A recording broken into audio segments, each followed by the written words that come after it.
Coach, you can start if you don't talk about practice.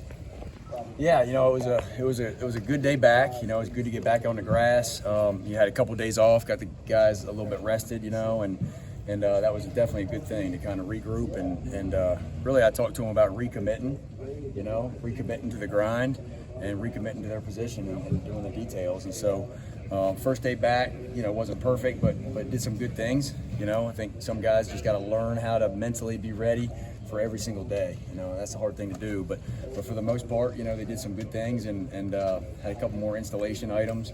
So they're grasping it very, very well at this point. I suppose y'all have settled on the top five, just five linemen starting? Well, we're never always settled, until the very, very last, week maybe. But yeah, we feel pretty good about some of our guys that have been repping with those ones, and then also some of those guys with the twos as well. So, feel really good about mentally where they are.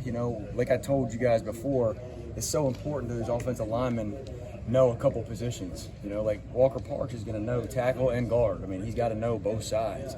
All right. Marcus has got to know both guard and tackle. We just got to be prepared for anything and everything. And then I feel great where Blake is, learning that tackle position and Walker, bumping inside for some of the guard stuff. And so we're still rotating those guys and continuing to evaluate. But man, I feel really, really good about where those guys are. Would Blake run out there first if y'all had to play today? Had to play right now, yeah. What's he done to sort of solidify himself? He's got a really good big picture for a freshman. It's very, very much like a Mitch Hyatt type deal where, came in and just really understands the game, which is hard to do at offensive line when there's so many moving parts. It's hard to do that at a young age. A lot of times it takes a little bit longer for those guys. And then he brings a toughness every single day. There is no question. There's no question at all that he is one of the toughest guys we got. He's really strong too. So, all those things combined to, doing some good stuff. Adam Randall, how close is he to being back and cleared? Man, I'll tell you what, Adam was running some routes today. I don't know if y'all saw it, but it was pretty fun to watch. He was doing some stuff, not getting touched yet, but he was still, running a lot of good routes and just getting back into the swing of things and trying to get back into that football shape that you need to be in as far as a receiver. And he did some good things. So it was really, really neat to see him out there at such an early time with his recovery. What does he bring when he is back and fully cleared? Well, as we saw in the spring, he brings a lot. He brings a lot of big play potential. He made plays, in the run game and in the pass game. But, man, he made the one-on-one plays a lot against some of our best guys on defense. And so it was very, very exciting and gave the offense confidence whenever he was out there. So that big play mentality is the biggest thing. Still no timetable exact.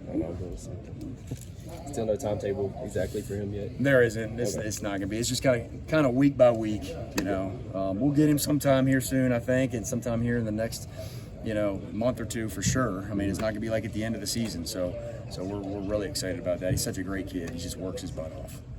What have you seen from Cade from spring to now? Yeah. Well, I see a lot more confidence because of the summer. Him going in there and watching more film, watching the clips from the spring, watching the good things and then the mistakes that he made in the spring and corrected those. So just absorbing it a lot more allows him to be more confident and knowing where to go with the ball even faster. So I feel really good with where he is. Plenty to work on, but man, I'm telling you, he's a guy that just is continuing to get better, and that's all you can hope for as a coach. How confident do you think the team is around him that he would be ready to go in as a number 2 guy? Yeah, no, very confident, very confident. He brings energy, he brings leadership. All the guys respect him because of his work ethic and who he is as a person and his character. And so there's a ton of confidence with Cade whenever he goes in there too. In a perfect world, how would you want to fit him in early in the season? Yeah, Cade's going to play. There's no doubt about it. He's going to play. How much is hard to tell. We're still a couple weeks away. And that's always based on what we're doing on offense and how we're moving the ball and all those things take a big part of it too. So I got a lot of confidence with him and with the first group, second group. It doesn't matter. I feel really good about where he's at. Are there certain situations with him where he maybe does things different than DJ that maybe you would use him in a certain situation where? At this point, right now, it's just they're playing quarterback, you know, and we roll in plays based on their, you know, what their skill set is. Right. You know, he's can move out of the pocket a little bit better than DJ. He can, you know, run the ball on the edge a little bit better than DJ. DJ's probably a little better than him getting downhill. You know, so just different types of runs there. Just to make sure that we facilitate and do things that you know measure up to what their skill set is. DJ's talked about working, you know, improving his footwork and getting a firmer base, a stronger base to throw from it. Is he where you want him to be mechanically just going into the season? Yeah, you know, I think every quarterback that's always something to improve on. Yeah. You know, I really believe that. Like, there's always something mechanically you got to be working on, and so he's every single day he's working on something, and it's always. It starts with his footwork. You know, his base is so critical to have a good base and making sure that we're throwing on platform because that allows him to be more accurate, and it's just proven. And so he's working on that every single day. And you know, I'm impressed with how he's improved in that area. Was that something you pinpointed specifically, just watching him last year and Yes. where he needed to improve? Yep, exactly. The details of the fundamentals of the footwork is really where it stems from. And a lot of quarterbacks will say that, you know, hey, if it's not an accurate throw, a lot of times we don't have a great base. Our footwork is off. It's kind of like I teach the guys, kind of like a golf swing, you know, like that back swing is almost as important as the forward swing, Yeah. you know, because it gets you going in the right direction. So just their footwork getting back to their spot in the pocket is just as important as making the throw. And so those are all little detail things that we've been working on. The off-platform throws you mentioned are kind of trendy, like Mahomes and others. Yeah. And even DJ a couple of years ago had some of those. You Yeah. know, the sidearm stuff. Yeah. As a quarterback's coach, how do you sort of balance Yeah, the no, natural sort of reactions as a Yep. quarterback with the fundamental? Well, it's a great question, and there is definitely a time and place for the off-platform throws. All right, what I don't agree with is when they're trying to throw off-platform when there's nobody in their face. It doesn't make a whole lot of sense. So, and it's proven data. I mean, if you're balanced and you're standing tall and you're making the right footwork, then you're going to be more accurate. We did a whole study on DJ and guys in the past. When we're stationary and we're able to make the throws with balance, we're just way more accurate, you know? And the beauty of it is that as long as they can understand when to use the off platform, you know, there's times when you're getting out of the pocket and you got to find a way to get it to the flat, or, you know, different situations on scrambling and things like that.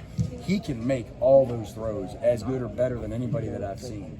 The key is to get him to do those things when he has to, not just whenever, you know, he's wide open in the pocket, you know. So that's kind of my big thing. And what I want to do is when I drill these guys is I want to drill 75 to 80% of the time of having a good platform and moving in the pocket, but having a good platform when you're ready to throw.